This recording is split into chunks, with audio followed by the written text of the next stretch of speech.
दोस्तों स्वागत है आपका CSEY के इस नए YouTube वीडियो में। इस वीडियो में हम जानेंगे GS3 मेन सिलेबस के हर पॉइंटर का उसके रिस्पेक्टिव रिसोर्स से मैपिंग। ये वीडियो देखने के बाद लास्ट तक आते आते आपको हर पॉइंट को किस रिसोर्स से पढ़ना है ये पूरी अंडरस्टैंडिंग आ जाएगी। इसी के साथ साथ GS1 और GS2 इन दोनों के लिए भी मैं सेपरेट YouTube वीडियोस बना चुका हूं जो आपको मेरे चैनल पे मिल जाएंगे। अगर आपको वो भी चाहिए या वो अब तक आपने नहीं देखे हैं तो चैनल पे जाके आप उसको वीडियो सेक्शन में देख सकते हैं। GS3 शुरू करते हैं। मेरे सामने सिलेबस रखा हुआ है। I will keep reading the pointers in the syllabus और फिर उसको मैं आपको दिखाता जाऊंगा कि कौन कौन से रिसोर्सेज आपको उसके लिए पढ़ने हैं। तो GS3 में मेजरली जो सब्जेक्ट्स हैं वो है technology, economic development, biodiversity, environment, security and disaster management. एक चीज़ बहुत ध्यान से समझिए, इकोनॉमिक डेवलपमेंट तो सिर्फ इकोनॉमिक डेवलपमेंट पे बात होनी है। कोई भी किताब उठाकर रैंडमली पूरा इकोनॉमी पढ़ने मत बैठ जाना, PhD नहीं करना, सिर्फ इकोनॉमिक डेवलपमेंट पे बात करेंगे। अब अगर इकोनॉमी की बात करें तो इकोनॉमी जनरली हम दो पार्ट्स में डिवाइड कर सकते हैं। एक है agriculture which is largely village economy, obvious reasons, India का बहुत सारा पॉपुलेशन आज भी विलेजेस में रहता है। बाकी जो रेस्ट ऑफ इकोनॉमी है। तो दोस्तों शुरू करने से पहले बहुत ज़रूरी है कि आप ये NCERT की 11th की एक बुक पढ़ लें। This is about Indian economic development. Keyword फिर से याद करो, इकोनॉमिक डेवलपमेंट। ये किताब पढ़ने के बाद आपको एक बेस बन जाएगा, इसके ऊपर आप कुछ चीज़ों को बिल्ड कर सकते हैं। बहुत सारे लोग ये रिकमेंड करते हैं कि आप इंडियन इकोनॉमी का संजीव वर्मा पढ़ सकते हो क्योंकि इसमें जो जो सिलेबस में मेंशन्ड है वो सभी इंडेक्स में आपको वैसे का वैसा मिल जाएगा। लेकिन ये इतना कॉम्प्रिहेंसिव रिसोर्स नहीं हो सकता because economy is an ever developing subject और अगर इकोनॉमिक डेवलपमेंट हर साल हो रही है तो सिलेबस भी हर साल बदलता जाएगा। तो ये अगेन एक बेस देने के लिए आपको काम आ सकता है। एज अ स्टोरी बुक आप इसको एक बार पढ़ते हुए निकल सकते हो, but it won't give you much leverage in my opinion. बहुत सारे टॉपर्स को मैंने देखा है या बहुत सारे लोग इसको सजेस्ट भी करते हैं, फैकल्टीज भी सजेस्ट करते हैं। तो अगर आपको लगता है कि आपको इसकी ज़रूरत है तो आप अपने डिस्क्रिप्शन के हिसाब से इस बुक को पढ़ सकते हो। अब हम आते हैं जो टॉपिक्स हमारे एग्रीकल्चर के अराउंड है, उसके लिए विजन का मटेरियल आता है और मेरे ओपिनियन में मुझे ये मटेरियल बहुत सही लगा। ये दोनों ही मटेरियल्स हैं रिस्पेक्टिवली जो टॉपिक बाय टॉपिक आपको बहुत सारी चीज़ें समझा देंगे। अगर इसका इंडेक्स मैं आपके लिए पढ़ूं तो आपको इसमें economics of animal rearing, E technology, ये सभी चीज़ें इसी के साथ साथ मिल जाएंगी। और ये थोड़ा बल्कि मटेरियल अलग से आता है। इसमें आपको cropping pattern, farm subsidies, MSP, food processing, inclusive growth, infrastructure, investment, ये सभी मिल जाएंगे। लेकिन एक चीज़ का ध्यान रखना है कि इनको पढ़ते हुए ऐसा नहीं है कि सिर्फ यही हमारे रिसोर्स रहें। आप जब जब इनको पढ़ रहे हो साथ साथ में इनको आप समराइज करते जाओ ताकि जब आपको रिवाइज करना हो या हाईलाइट करते जाओ। जब भी आपको रिवाइज करना होगा तो आपके लिए ये बहुत आसान हो जाएगा यहाँ पे रिवाइज करना। मैंने अपने पिछले वीडियोस में भी ये रिकमेंड किया है कि जब भी आप रिवाइज कर रहे हो, जब भी आप समराइज भी कर रहे हो, तब साथ साथ उनके नोट्स बनाते जाओ। हर टॉपिक पर एक एक दो दो पेज के नोट्स। अगर आप वो नहीं कर रहे हो तो बहुत मुश्किल आ सकती है बिकॉज रिवाइज कर पाना इतने बल्कि रिसोर्स से बहुत मुश्किल हो जाता है। तो साथ में समराइज करते जाओ और अपने नोट्स बनाते जाओ। This will be a good way forward in my opinion. बाकी बहुत सारी चीज़ें ऐसी हैं जो आपको इसमें डायग्राम्स मिल जाएंगे। अगर आप देखेंगे तो ये पेज फटा हुआ है, तो यहाँ पे कोई अच्छा फ्लो चार्ट या डायग्राम मुझे मिला होगा, वो मैंने लेके अपने नोट्स में लगा लिया था ताकि मेरे को रिवाइज करने में बहुत आसान रहे। इस तरीके से आप भी इसको अप्रोच कर सकते हो। ये बुक पूरा मैंने 2-3 बार पढ़ा है, उसके बाद मैंने फिर अपने नोट्स बनाए हैं। आप कोई भी पेज देख लीजिए, you will find my pen marks on it. तो ये बहुत ज़रूरी है कि इकोनॉमी के लिए स्पेशली आप इस बुक को ज़रूर फॉलो करें क्योंकि कॉम्प्रिहेंसिव रिसोर्सेज अपडेटेड बहुत सारे नहीं मिल पाते हैं। And since it's a dynamic subject तो आप विजन का, फोरम का, किसी भी इंस्टीट्यूट का एक कोई रिसोर्स उठाइए एंड स्टिक टू इट। ये रिसोर्सेज आपको ORN में किसी भी फोटोकॉपी शॉप से मिल जाएंगे। अगर आप ORN नहीं जा सकते तो अगेन कुछ शॉप्स ऐसे हैं जो आपके घर डिलीवरी करा देते हैं। आप गूगल पे उनको सर्च कर लो, अगर आपको वो मिल जाती हैं। अगर आपको फिर भी नहीं मिलती हैं तो आप मुझे ट्विटर पर DM कर दो। I will send you contacts of some of these photocopy books. इसके बाद फ्रेंड्स कुछ टॉपिक्स रह जाते हैं, जैसे लिबरलाइजेशन है, इंडस्ट्रियल पॉलिसी है, लैंड रिफॉर्म्स है। उन सब के लिए भी ये बहुत ज़रूरी है कि आप कोई एक बेसिक रिसोर्स उठा लो किसी भी उसका। जैसे मैंने ये बुकलेट पढ़ी है and I found this very good because it had everything that I needed in that year. अब अगर आपको लगता है कि कोई और रिसोर्सेज के काम आ सकता है, डू इट। वेरी ऑनेस्टली मैं कभी कोचिंग गया नहीं हूँ, ना ही मुझे ये कोचिंग इंस्टीट्यूट स्पॉन्सर कर रहे हैं ये बात बोलने के लिए। इनका मटेरियल अच्छा है तो आप इसको देख सकते हो अपने हिसाब से।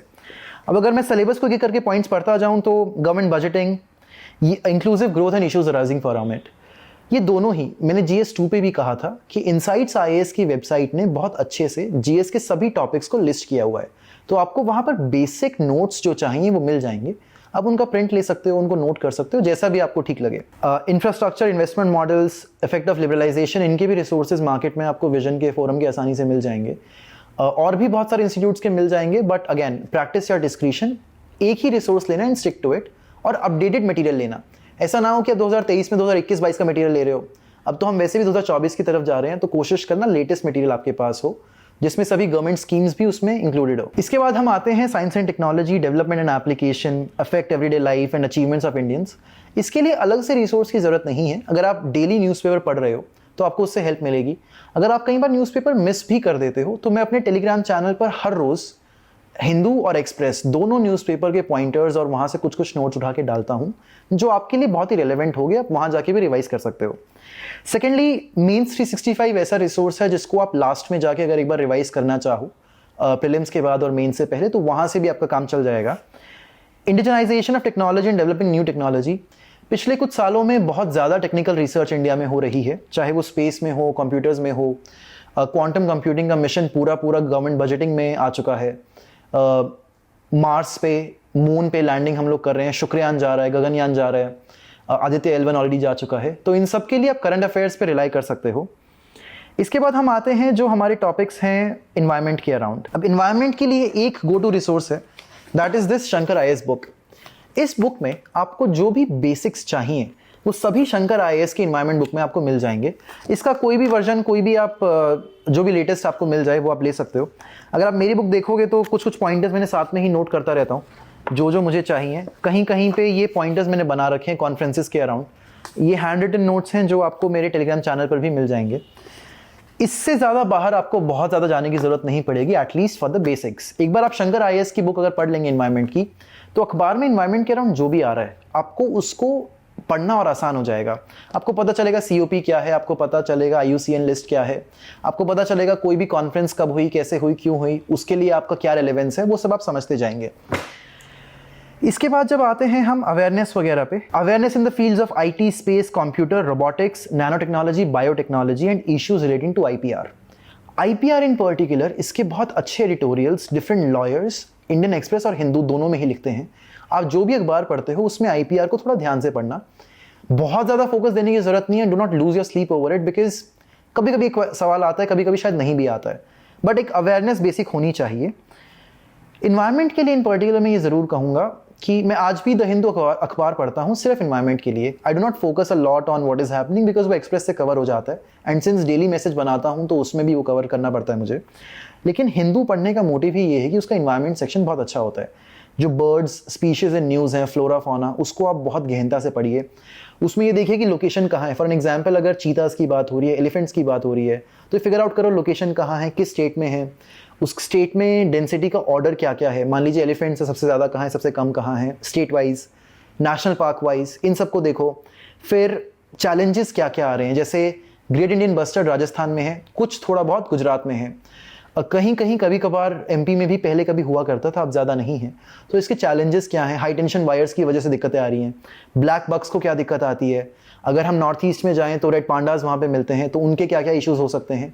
इस तरीके के टॉपिक्स आप फ्लोरा फौना में, इन्वायरमेंट में कवर कीजिए।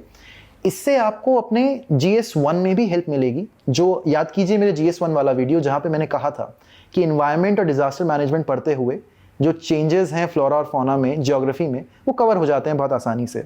इसके बाद हम आते हैं डिजास्टर एंड डिजास्टर मैनेजमेंट पे। इसके लिए भी विजन का मटेरियल आपको बहुत आसानी से मिल जाएगा। एक बार उसको पढ़ लो और हर एक डिजास्टर के अराउंड एक ही दो पेज के नोट्स बना लो। वॉल्केनोज आजकल देश दुनिया में कहाँ कहाँ पर एक्टिव हैं, इंडिया में कौन से एक्टिव हैं, फ्लड्स, सुनामी, इन सब के बारे में आपको पता होना चाहिए। पैसिफिक रिंग ऑफ फायर है, उसके डिजास्टर्स जो भी पोटेंशियल है, क्या क्या प्रॉब्लम्स आती है, यूरोप में कहाँ पे क्या दिक्कत आती है, इन सभी डिजास्टर मैनेजमेंट के। और एक बार उस रिसोर्स को पढ़ो। विजन का आता है, फोरम का भी शायद आता है, जो भी एक आपको पसंद हो, जो भी आपको समझ आता हो, जिस भी कोचिंग आप जाते हो वहाँ से आप ले सकते हो। इस पर कोई हार्ड एंड फास्ट रूल बिल्कुल भी नहीं है, उससे नोट्स बना लो। इसके बाद हम जब नेक्स्ट आते हैं तो आते हैं इंटरनल सिक्योरिटी में। इंटरनल सिक्योरिटी के लिए बहुत सारे रिसोर्सेज आपको मार्केट में मिल जाएंगे। जो जो इंस्टीट्यूट्स के मैं नाम ले रहा हूँ, विजन, फोरम, इनके भी आपको मिल जाएंगे। लेकिन शुरू करने के लिए मैंने ये बुक पढ़ी थी, internal security, challenges to internal security by DGP Ashok Kumar, and DANIPS के ऑफिसर हैं विपुल। तो DGP अशोक कुमार सर ने जो ये बुक लिखी है, इस बुक में आपको एक बेसिक जो स्ट्रेंथ चाहिए according to the syllabus of GS3 internal security, वो बहुत आसानी से मिल जाएगा। इंडेक्स में ही अगर आप देखोगे, if you see this index, तो आपको exact as it is wording भी सेम मिल जाएगी। तो वो एक अच्छा रिसोर्स आपको बन सकता है। इसको एक बार आप पढ़ लेंगे एज अ स्टोरी बुक, तो आपको कहीं कहीं पे आइडिया भी लग जाएंगे। जनरली क्या होता है, जब हम इंडिया में बड़े हो रहे हैं तो बहुत सारी चीज़ें पता होती हैं, जैसे मॉइस्ट अटैक्स वगैरह कहीं कहीं पे हो रहे हैं, पहले टेररिस्ट अटैक बहुत हुआ करते थे, या फिर जो सिक्योरिटी चैलेंजेस हैं वो हमें पता होते हैं बॉर्डर्स के आसपास क्या हैं। इससे एक थोड़ी क्लैरिटी आपको आ जाएगी कि क्या क्या बन सकते हैं। एक चीज़ और आप कर सकते हो, जैसे वेरियस सेंट्रल एजेंसीज़ हैं, उसके लिए मैंने करंट अफेयर्स इस बुक में ही लगा के रख लिए थे। हालांकि बाद में जाके मैंने उसके फिर नोट्स भी बनाए। जैसा मैं अपनी वीडियोस में लगातार बोलते आ रहा हूं कि हर टॉपिक के एक एक दो दो पेज की नोट साइड में बना के रख लो। इसमें अगर मैं एक बार इन्हें पढ़ूं तो जो भी पॉइंटर्स हैं, role of external state non state actors in creating challenges to security, linkages between development and spread of extremism, challenges to security through communication network, media, social media, basis of cyber security, money laundering prevention, ये सब चीज़ें, various security forces, CAPF में जो भी security forces आती है, Indian army आती है CAPF से अलग, उसमें भी आप कवर कर सकते हो। और फिर बॉर्डर एरियाज़ में क्या क्या चैलेंजेस हैं। अगर आपको लगता है कि this book is not enough, तो वैसे तो मोस्टली करंट अफेयर्स में ये सारे टॉपिक्स कवर हो जाते हैं। क्यों हो जाते हैं? क्योंकि जो UPSC एग्जाम में पूछता है वो करंट अफेयर्स से लिंक्ड होता है, तो उसमें बहुत आसानी से आपको करंट अफेयर्स, अगर आप सही से पढ़ रहे हो, नोट्स बना रहे हो, आपको मिल जाएंगे। लेकिन फिर भी लगता है कि नहीं, बेसिक्स के लिए चाहिए, तो विजन का मटेरियल आता है अलग से इंटरनल सिक्योरिटी के लिए। उसमें कुछ कुछ पॉइंटर्स आप सिलेबस से मैच करते जाओ, आपको वहाँ मिलते जाएंगे। साथ साथ अगर करंट अफेयर्स में कहीं लगता है कि कुछ मिस हो गया है, तो मेंस 365 आप उठा सकते हो, वहाँ से भी आप मैच करके पढ़ सकते हो। GS3 just like GS2 and even GS1 society थोड़ा सा हैवी है अराउंड स्टैट्स, डेटा, डायग्राम्स, जो भी आप अपने आंसर्स को बेहतर बनाने के लिए कर सकते हो। जैसे वाटर रिजर्वियर्स पे एक मैप आया था बहुत पहले, ग्राफ्स आते रहते हैं अलग अलग। कोई अगर ऐसे सर्वेज हो रहे हैं जिनके आपको डिटेल चाहिए, तो इकोनॉमिक सर्वे जरूर पढ़ना है। कुछ कुछ वैल्यू एडिशंस और हैं इसमें, एग्रीकल्चर इन पर्टिकुलर इकोनॉमी के लिए करंट अफेयर्स में। इंडियन एक्सप्रेस में 2-3 आर्टिकल्स, 2-3 लोगों के आर्टिकल्स आपको पढ़ने चाहिए। Ashok Gulati sir rights very well on agriculture, उनसे आपको कभी ना कभी कुछ कुछ पॉइंटर्स मिल जाएंगे। जैसे एक मुझे कीवर्ड ध्यान आ रहा है उनके, उससे कि हर खेत सौर ऊर्जा, वो एक अच्छा कीवर्ड था जो आप यूज़ कर सकते हो। ही ऑल्सो सेड कि सौर ऊर्जा can be the solar energy. जो भी PM ऊर्जा कैंपेन था, PM ऊर्जा स्कीम थी, उसमें उन्होंने कहा था कि this can be the third crop for the farmers. तो ये थर्ड क्रॉप का कीवर्ड आप अपने आंसर्स में यूज़ करोगे तो obviously it gives you a leverage. इसके बाद जैसा मैंने GS2 में भी कहा था कि it's not a hard and fast rule. अगर आप कर सकते हैं तो प्रधानमंत्री के कुछ कुछ स्पीचेस को फॉलो कीजिए। अगर कोई गवर्नमेंट स्कीम वो लॉन्च कर रहे हैं तो उसके फ़ायदे, उसमें से आपको कीवर्ड्स मिल पाएंगे, उसमें से आपको डेटा कई बार मिल पाएगा। इट्स नॉट मैंडेटरी, अगर आप करना चाहते हैं और वक्त आपकी इजाज़त देता है तो आप कर सकते हैं। मैं इसको अपने टेलीग्राम पे करता हूँ, जहाँ पर अपने स्पीचेस जितने भी हैं प्राइम मिनिस्टर के, उनको हम समराइज करते हैं गूगल डॉक में। वो फ्री में आपको मिल जाएगा मेरे टेलीग्राम चैनल के पिन मैसेज में। तो अगर आप वहाँ जाके उससे पढ़ना चाहते हैं, एक बार जस्ट देखना चाहते हैं कि क्या कुछ कैसे बन सकता है या क्या आपके ये रेलेवेंस का है, तो आप वो कर सकते हैं। इसके साथ ही एक और इम्पॉर्टेंट रिसोर्स है ये रिपोर्ट, नीति आयोग की न्यू इंडिया एट 75। इस रिपोर्ट में अच्छी बात यह है कि this is relevant for both GS2 and GS3। इसमें अगर आप इंडेक्स देखेंगे तो इसका इंडेक्स आपको बहुत ही सिमिलर है हमारे सिलेबस के वर्डिंग से। जैसे growth, employment, industry, farmers income doubling. Infrastructure में देखो, GS3 में भी एक डायरेक्ट टॉपिक है इंफ्रास्ट्रक्चर का, एनर्जी, पोर्ट्स, रोड, वो सब इसमें एज इट इज़ आपको मिल जाएगा। इंक्लूजन है, इंक्लूसिव ग्रोथ का टॉपिक याद कीजिए। फिर इसमें अलग अलग चीज़ें हैं, जैसे हायर एजुकेशन पे क्या है, ह्यूमन रिसोर्सेज पे क्या है। GS2 में टॉपिक था issues related to human resources, वहाँ पे आपको मिल जाएगा जेंडर, सिविल सर्विसेज रिफॉर्म्स। और उससे भी ज़्यादा अच्छी बात यह है कि जितने भी चैप्टर्स हैं ना, ये सभी चैप्टर्स एक एक दो पेजेस में ही हैं, बहुत ही ब्रीफली इनको कवर किया हुआ है और आपके लिए ये बहुत आसान हो जाएगा इंट्रो कंक्लूजन डिराइव करने में। उनको आप नोट करके रख सकते हैं। फिर इकोनॉमिक सर्वे हर साल जनवरी में आता ही आता है, जनवरी फरवरी जब भी वो आपको मिलता है, just a day prior to the budget. इसके अलावा इकोनॉमिक सर्वे जो है वो आपको पढ़ना ही पढ़ना है, उससे कुछ नोट्स बनाने या हाईलाइट करना है, जो भी आपको देखना है वो आप अपने तरीके से देख सकते हो। लेकिन शर्त यह है कि आपको अपना सिलेबस मालूम होना चाहिए।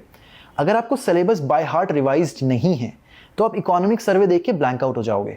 तो अपने सिलेबस को भी GS1, 2, 3, 4 को treated as a separate subject आपको वो सिलेबस पूरा पूरा याद होगा, तभी आप करंट अफेयर्स में अखबार पढ़ पाएंगे, तभी आपको इकोनॉमिक सर्वे समझ आएगा, तभी आपको जो भी कुछ मैं टेलीग्राम पे पोस्ट करता हूँ उसकी रेलेवेंस पता चलेगी।